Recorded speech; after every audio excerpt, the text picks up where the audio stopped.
Denne lille film handler om at læse fagbøger. Du kender det sikkert.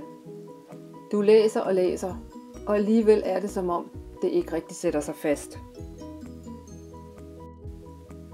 Og efter endt læsning, så er det svært at huske, hvad du egentlig har læst.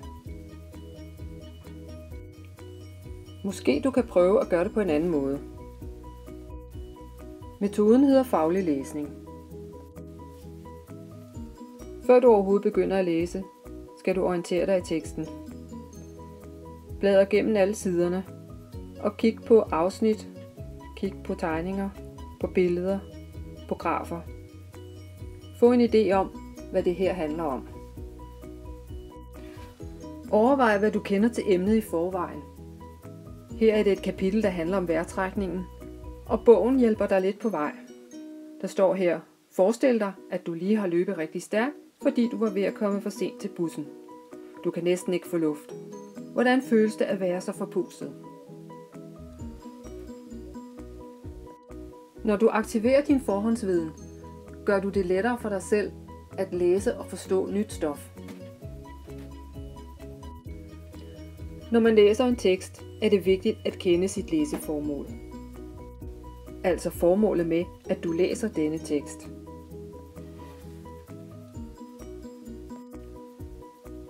Læseformålet her kan være, at du skal få en viden om den normale vejrtrækning, og at du skal få viden om, hvordan du som SSH'er kan hjælpe borgere, der har problemer med vejrtrækningen.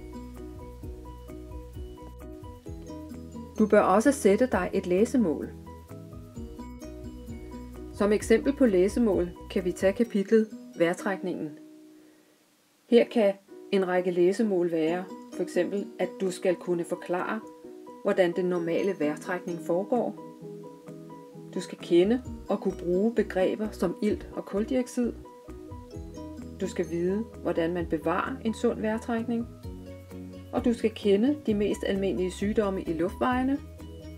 Og du skal kunne hjælpe borgere, der har problemer med vejrtrækningen.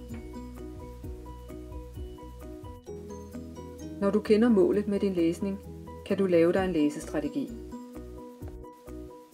En læsestrategi er, at du beslutter dig for, hvordan du vil gribe din læsning an. Som eksempel til kapitlet Vejrtrækningen kunne en læsestrategi være: først læser du kapitlets hovedpunkter, som er det afsnit, der står sidst i kapitlet.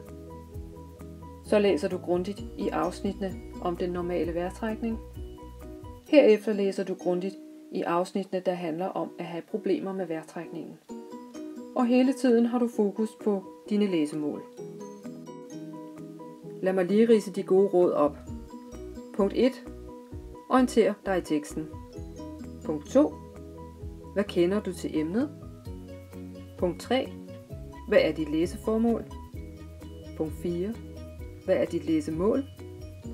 Punkt 5. Hvad er din læsestrategi? Denne introduktion til faglig læsning er lavet af læsevejleder Mette Vang. Vi er i alt 5 læsevejledere på skolen, og du er altid velkommen til at henvende dig. Vi har masser af gode råd til dig. God læselyst!